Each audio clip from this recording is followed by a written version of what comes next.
Hey guys, how's it going? Well, welcome back. We're just out here doing what we've done for a very long time now. Burning lanterns in the time cave. Got the old the Deets, not the SGNL. This is a Deets crystal. I don't have the SGNL anymore. I sold it several years ago to purchase something very expensive and beautiful. But anyways, I still have the Deets. And this is my favorite version of the crystal anyhow. Single wire guard. Deets crystal. I mean, it's hard to beat a classic like this. And for what it's worth, it was a restoration project, and I put a lot of effort into it, and now it's exactly what I wanted. It's really kind of my favorite crystal I've had so far. Crystal lanterns, they've kind of gained popularity. Yeah, there was one that sold earlier this month on eBay. Any guesses? Some of you probably were watching that one. Yeah, $2,600. Actually, technically, $2,606.57. Yeah. I mean, wow. Somebody really cashed in on that one. Holy mackerel. And one of the members I know, he said that he messaged the seller and said the guy that paid for it right quick, so it must be legit. Weird. But somebody really wanted it, and it was worth it to them. Sometimes there's more money than brains, but I mean, an average $250 to $400 is kind of what some of these can go for, depending on condition and how complete they are. It all really does boil down to condition. Ones without pitting or a lot of rust can definitely fetch a few dollars more. I remember one of the highest crystals I saw sell was about $1,100. Yeah.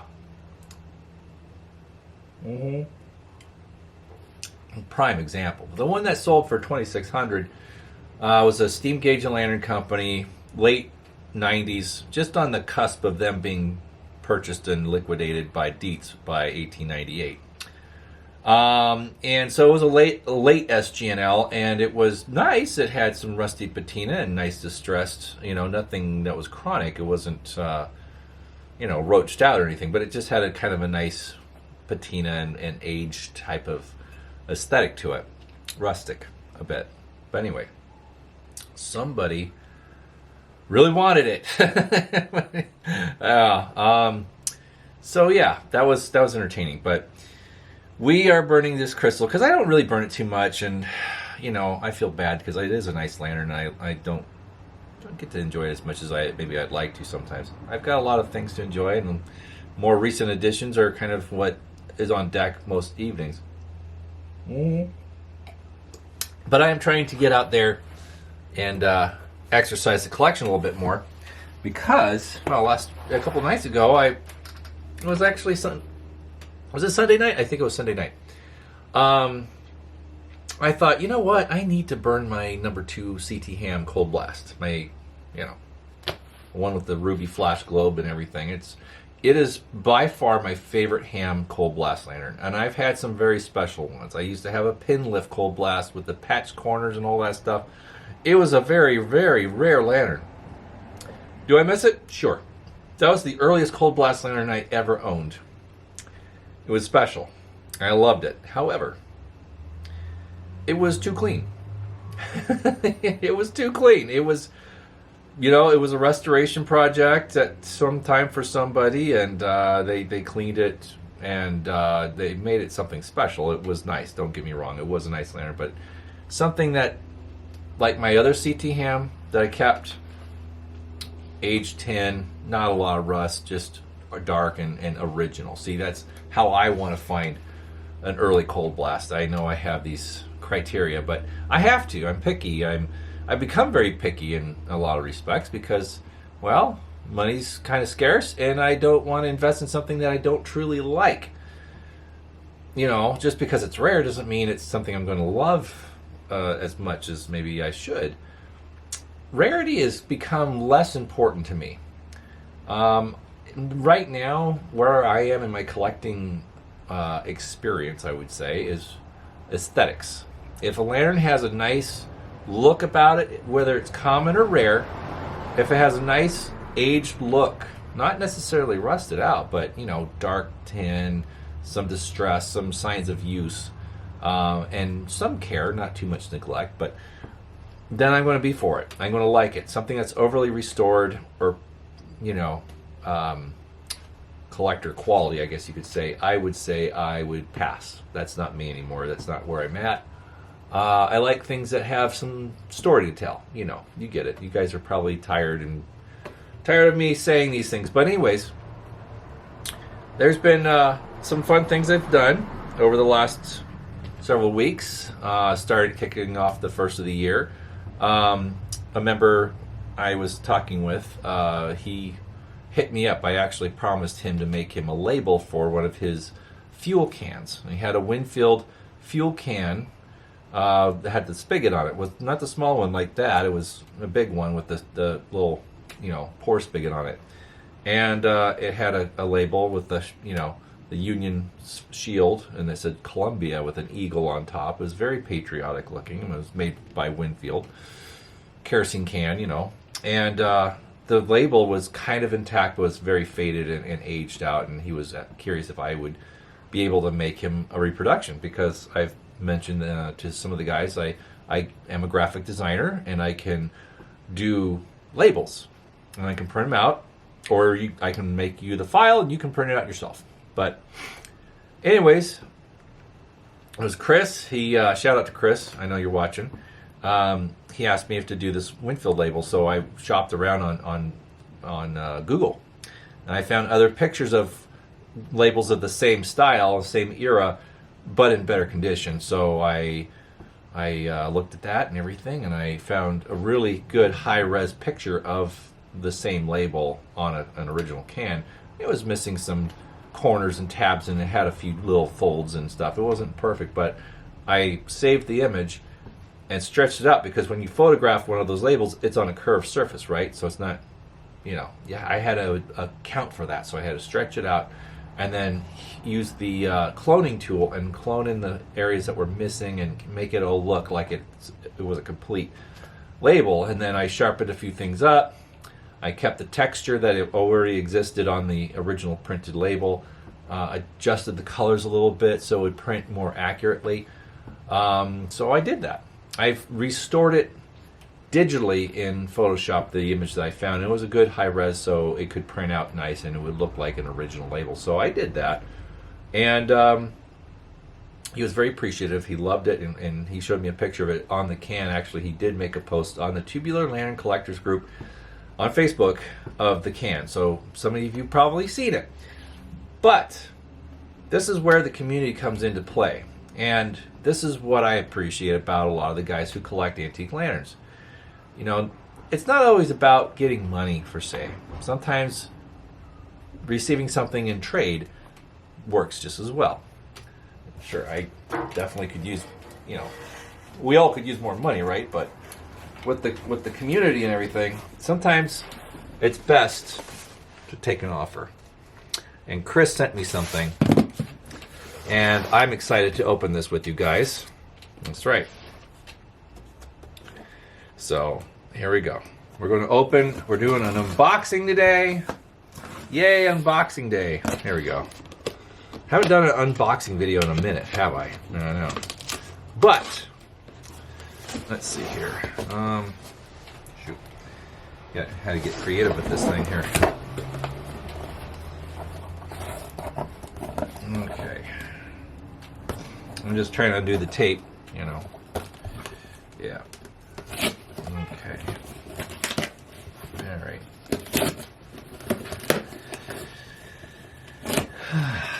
Right. I have not unboxed anything on this channel in a minute. But, you know, I thought this would be a good idea. This is a good time to unveil the second lantern purchase of the year. Well, I didn't purchase it necessarily. It was a gift. But it's the second lantern acquired this year. So 2 lanterns in the first month of the year. Not off to a bad start. No. And that's good, though. I'm kind of excited because, well, I'll tell you why.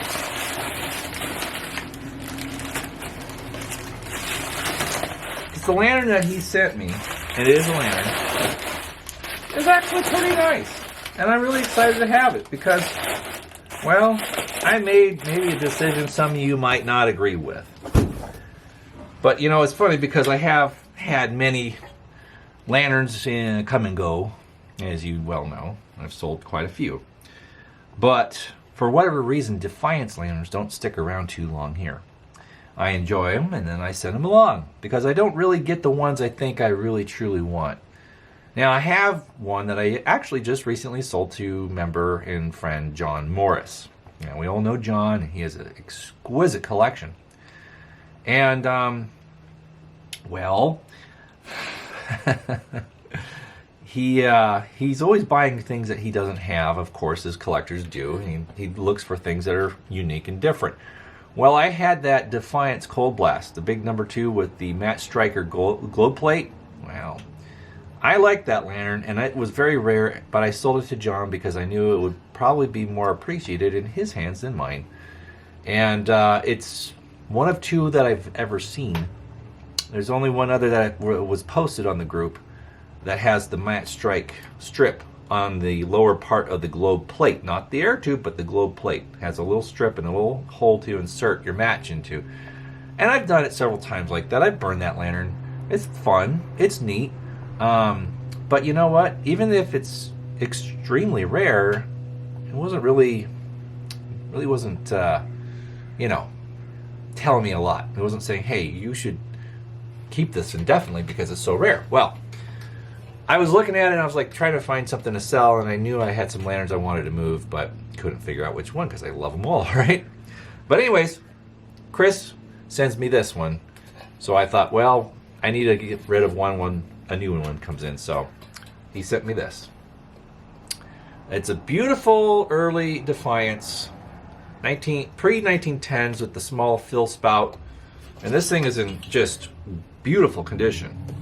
This is what I'm talking about, friends. This is the stuff that I really like. This is the aesthetic I really like. That just darkened tin, you know, maybe a few little traces of rust here and there. But, you know, something that's functioning, you know, and it's clean. It's in good shape. It's nice, original condition. And it's, you know, I believe it's a turnkey lantern. I think it is. He didn't indicate that it wasn't. I don't think he would send me something that wasn't. But it has a nice clear glass, you know. I have an amethyst globe maybe I'll swap out, but, you know, this thing has the patina that I love. Oh, yeah. Holy cow. Look at the burner on this thing. This thing's fantastic. That thing's like brand new. Look at that. Look at the tin on that thing. Nice wick. And look at the burner cone, the cup in there. Look at that tin. Can you believe that? Wow. This thing's low miles. The inside of the fountain is brilliant. Yeah, it's got a few hours on it, but someone kept this in a very dry place. Yeah. Well, this is pretty great, you know. Yeah, this is a nice piece. I like it. Holy cow. Well, Chris, thank you so much for this beautiful lantern, for the label that I made for you. I'm very grateful that you wanted to send me something for my troubles. And I think you made the right choice. He showed me 2 lanterns, I guess. And I picked this one. And I am really stoked about this one, and it's in great shape. It's really nice. It's a good example. Holy cow. Well, you know, Defiance lanterns are interesting because they do burn great. They're fantastic burners. I think a lot of collectors kind of just steer clear of them, more or less, because they're not overly fancy. But they have an interesting history. Yes, they do. Yes, they do. They have a very interesting history. Because at one time they were a Canadian company. Actually, let's get this. out here. I'm going to put that there. Okay, now you can see it. That's better. They were a Canadian company, and they moved across the border and became an American company. And when they came to Rochester, New York, Rochester had a lot of stamping companies, a lot of lantern companies. And that's right. There were quite a few in Rochester at the time. And that's why they called their company Defiance, because they were defying all the other stamping companies, is what I've been told. But yeah, this thing is great. It's pretty cool. It's a nice big number 2 cold blast, and it's probably gonna burn really, really well, as most of them do. They have the nice slotted vents on the globe plate there, and good circulation, and it has that look. It just has that nice look with the subtle aged solder and just a nice contrast. That's really what I go for. I like that. That's a look I really like. But anyways, there it is. An unboxing video for you guys. That's right. But it's neat. I'm sadly ashamed to say it, but I'm all out of kerosene out here. I don't think I have any more in here. Let's see. Do we have any left at all? Oh, excuse me. Nope, I'm all out. I'm all out. Nothing left in there. Well, I guess we'll do a light up video next time. You'll see it burning. I'm pretty sure it'll hold that. The inside of this thing is brilliant tin. It's gorgeous. But yeah, that's right. Well, I guess the question you all are having is, would I consider making you guys labels for your lantern collection? Well, of course I'd consider it. You don't have to send me a lantern. You just have to send me a check. Well, these days, they are what they are. But I'm sure we could work something out where everyone's happy. I am a graphic designer. It's my main source of income. And, well, I have an attention to detail that many don't. And I try to maintain the historic integrity of the images that I've prepared for such items. It's interesting because I've gone to so many antique stores, as most of us have. But we see fantasy things that aren't real. You'll see some gas cans, kerosene cans, whatever, they're painted red. And then a gas company like Texaco or Mobil or Gulf, or you name it. It's just a label slapped on there, and they're not authentically detailed as they would have been from the era. For me, that's important. It's important to represent something in the accurate way that it was when it was new. Now, restoring things, I've kind of gotten away from that, but I would say that when we're talking about restoration, you should try and strive to make it look the way it did when it was new. Now, a lot of people say, well, they don't know what they look like when they are new, because when they get it, it's missing a label, or it's, the paint's all off, or whatever. They don't have an idea or a pattern to go off of what a can looked like originally. Now, sure, that's an excuse that I'll buy, because yeah, okay, if you don't know, you don't know. However, the internet is our best friend. We are living in an information era. Touch the fingers, kids. That's right. All you have to do is just Google something. I've done that plenty times. I've Googled things like crazy to see what it would look like, what something will look like. It takes a little diving, a little bit of work. But yeah, I learned these things. And then sometimes you find cans that are original that have little age on them, and then you can see what it looked like originally. But yeah, I mean, a lot of the little gallon and a half, 2 gallon cans that we find, they didn't have an actual gasoline company on them. They were sold at hardware stores, and they would have the brand name of the hardware store on it, say like OVB, like Our Very Best from Spencer Hibbert Bartlett, or Norley Diamond, or any Atlantic or whatever, or Liberty, Simmons Liberty, any major hardware retailer of the 19th century through the 20th century would have that. And also some of the lantern stamping companies like Winfield made their own cans for purchase, and they would sell them in hardware stores as well as with their lanterns. So yeah, a lot of the stamping companies did have, they had cans as well. So they were stamping out lanterns, they might as well make fuel cans and other tinware, right? Or galvanized cans as such. But Wheeling, of course, made cans. So yeah, there's some fun stuff out there, and when you find it with an original label, it's pretty cool. But yeah, just a Google search will show you some things, and maybe you'll learn something. Always looking at pictures will definitely tell you something. But yeah, I've never really restored any fuel cans. The ones I own are in original condition, because I like the history. You know, I like looking at them and seeing how they were at one point in time, and seeing little last vestiges of their old label, or if the label's intact, then just enjoying them as they are. But yeah, you can refurbish them if you wish, and as long as they're, you know, represented. Right now, what I've noticed about these old oil cans, at one point in time, were not entirely painted. If they're galvanized, they didn't need to be painted because they're galvanized. So they're supposed to be resistant to rust regardless of paint or not. But the paint that they used was a band at the top and a band at the bottom. And from what I've understood, the blue, if they was painted blue, then that was for kerosene. Kerosene was blue, red was for gasoline.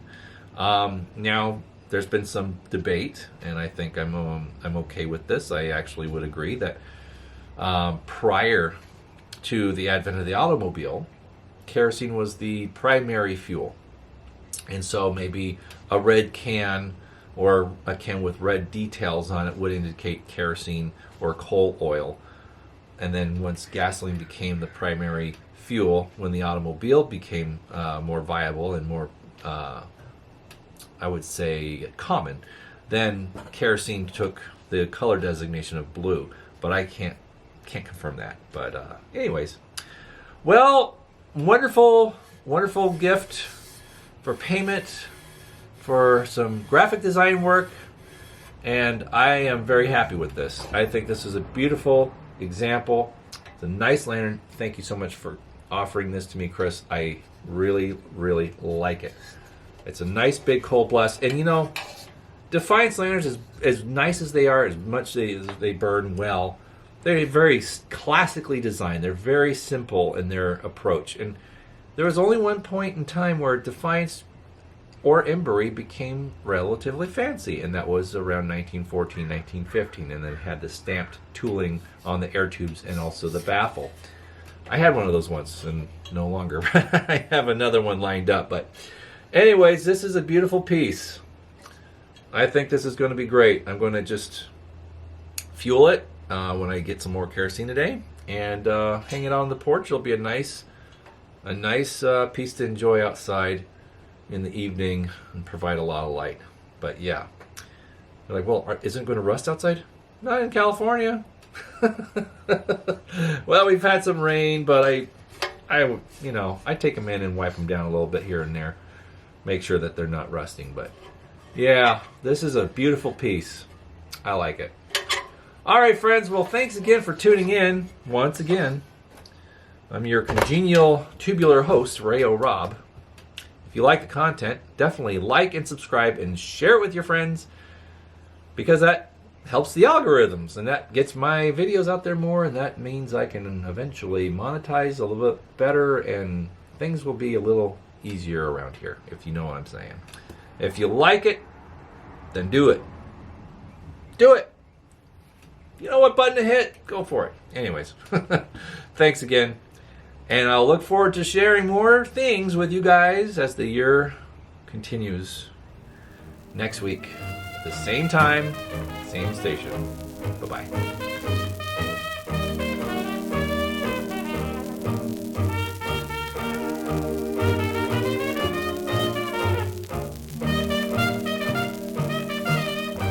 Sit, boo-boo, sit. Good dog.